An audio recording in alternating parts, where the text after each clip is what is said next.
الحمد للہ رب العالمین والصلاة والسلام علی سید الانبیاء والمرسلین وعلی آلہ واصحابہ اجمعین۔ محترم و معزز ناظرین و سامعین، السلام علیکم ورحمۃ اللہ وبرکاتہ۔ آج الحمدللہ آپ سب حضرات کے سامنے موجود ہوں، حاضر ہوں اپنے پہلے سبق کے ساتھ۔ اب ہم ٹائم ویسٹ نہیں کرتے، بنا ٹائم ویسٹ کیے ہم اپنا سبق شروع کرتے ہیں۔ تو چلتے ہیں اسکرین کی طرف، ساتھ آپ کو نظر آئے گا جو بھی میں پڑھاؤں گا آپ کے سامنے آپ کو شو ہوگا، تو آپ نے توجہ سے غور سے دیکھنا ہے کہ میں کون سا حرف کیسے پڑھا رہا ہوں، اور پھر میرے ساتھ آپ نے ریپیٹ کرنا ہے۔ جب میں ایک بار پڑھوں تو دوسری بار آپ نے پڑھنا ہے، پھر دوسری بار میں پڑھوں تو آپ نے پھر دوبارہ سے میرے پیچھے پڑھنا ہے، یعنی ریپیٹ آفٹر می۔ تو چلیے سٹارٹ کرتے ہیں۔ بسم اللہ الرحمن الرحیم۔ کوئی بھی زبان سیکھنے کے لیے یا اسے بولنے یا پڑھنے کے لیے سب سے پہلی چیز ہوتی ہے الفابیٹس، اس زبان کے حروف ہجا، جن حروف کو جوڑ کر ہم لفظ بناتے ہیں۔ تو جب ان حروف کو ہم نے صحیح سے ادا کرنا سیکھ لیا تو اس کا مطلب ہے ہم نے اس زبان کو اس کے اصلی ایکسنٹ کے مطابق پڑھنا سیکھ لیا۔ تو عربی زبان میں بھی ایسے ہی حروف ہجا یعنی حروف تہجی بھی ان کو کہا جاتا ہے، انگلش میں الفابیٹس کہا جاتا ہے۔ یہ الف سے لے کر یا تک ٹوٹل 29 حروف ہیں۔ ان حروف کی ہم 1 بائی 1 مشق کریں گے، اور آپ سب احباب سے میری گزارش ہے کہ جو حرف میں پڑھتا ہوں اسے آپ نے میرے بعد ریپیٹ کرنا ہے، ریپیٹ آفٹر می، یہ والا کلیہ آپ نے استعمال کرنا ہے۔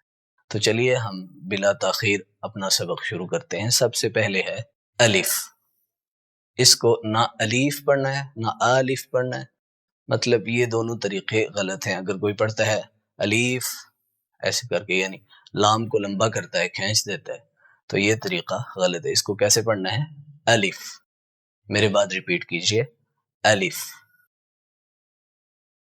الف الف۔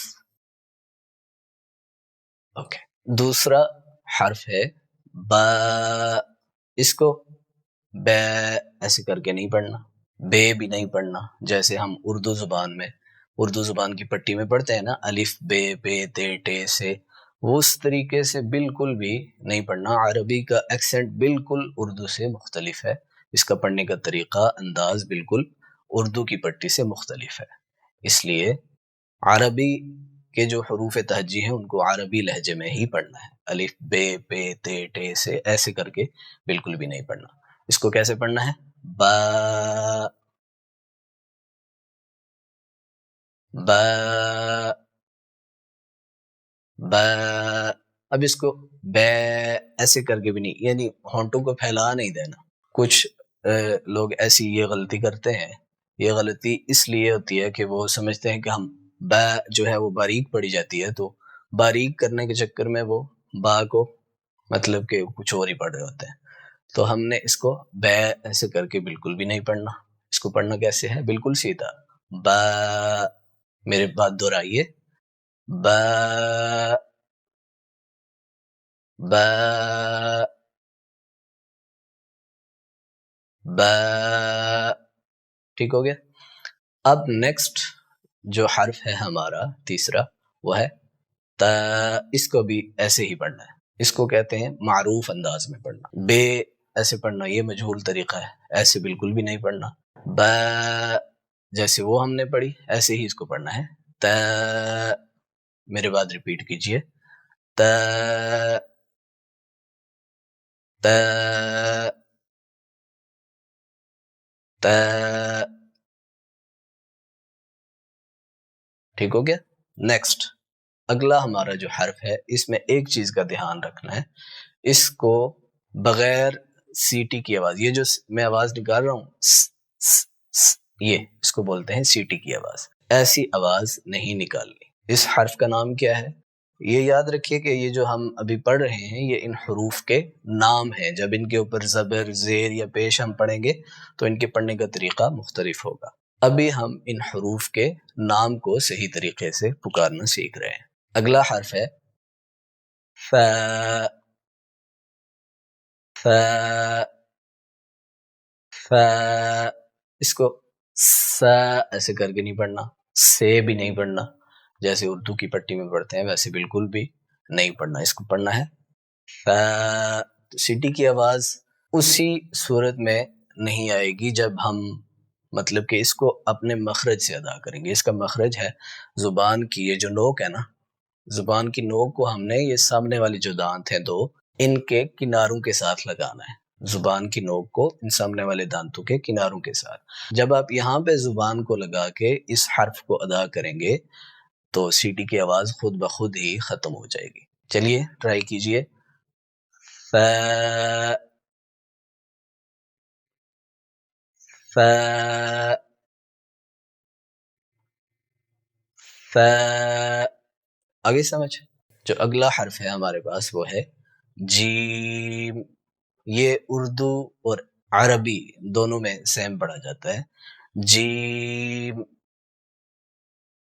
جیم جیم، ٹھیک ہو گیا۔ نیکسٹ حرف جو ہے ہمارا وہ ہے حا۔ حا یاد رکھیے حلق کے درمیان سے ادا ہوتا ہے۔ یہ جو آواز آپ سن رہے ہیں نا میری، یہ بالکل حلق کے درمیان سے میں جب نکالتا ہوں نا یہ حرف تو اس وقت یہ آواز پیدا ہوتی ہے۔ حا، اس کو بھی ہے نہیں پڑھنا، ہے ایسے بھی نہیں پڑھنا، اس کا بھی معروف طریقہ یہی ہے، اس کو پڑھنا ہے حا حا حا، ٹھیک ہو گیا۔ اس کی پریکٹس کرنے کا یہ طریقہ ہے، پہلے آپ یہ آواز نکالیں، یہ آواز ایسے نکالنے کی کوشش کریں، جب یہ آواز نکل جائے تو آگے حرف خود بخود پورا مکمل ہو جائے گا۔ کیسے؟ ایسے۔ اس کی مشق کریں پہلے پریکٹس، اس کے بعد پھر حرف کی پریکٹس کریں۔ حا حا حا، یہ آپ نے اب خود پریکٹس کرنی ہے اس کی۔ آگے جو اگلا ہمارا حرف ہے وہ ہے خا۔ یہ حا بغیر نقطے والی جو حا ہے وہ حلق کے درمیان سے ادا ہوتی ہے۔ یہ ہے خا، یہ حلق کے بالکل اوپر والے حصے سے جو زبان کے پاس ہے سب سے پہلے آتا ہے وہاں سے ادا ہوتی ہے۔ اس کو کیسے پڑھنا ہے؟ خے بھی نہیں پڑھنا، خے ایسے کر کے بھی نہیں پڑھنا، غلط طریقہ ہے، آپ نے معروف طریقے سے پڑھنا ہے۔ کیسے؟ خا، یہ حرف موٹا پڑھا جاتا ہے، یعنی اس کو موٹا کیا جائے گا، اس کی آواز بھاری ہوگی، ٹھیک ہے جی۔ کیسے پڑھیں گے؟ خا، یہ یاد رکھیے کہ حرف کو موٹا کرنے کے لیے ہونٹوں کا گول کرنا بالکل بھی غلط طریقہ ہے۔ حرف موٹا ایک ہی صورت میں ہوتا ہے، جب آپ کی زبان کی جو جڑ ہے وہ تالو کی طرف بلند ہوگی تو حرف موٹا ہوگا۔ میں نے اکثر لوگوں کو دیکھا ہے وہ ایسے کرتے ہیں کہ حرف کو موٹا کرنے کے چکر میں واؤ کی آواز پیدا کرتے ہیں، خا ایسے کر کے، تو ایسے بالکل بھی نہیں کرنا، خا ایسے کر کے پڑھنا ہے، خا، ٹھیک ہے جی۔ آج کے لیے اتنا ہی کافی ہے، انشاءاللہ ملتے ہیں نیکسٹ سبق میں۔ امید ہے کہ آپ کو یہ سبق سمجھ آ گیا ہوگا اور نیکسٹ سبق میں ہم اس سے آگے حروف کی مشق کریں گے انشاءاللہ تعالی۔ اجازت دیجیے، اللہ حافظ۔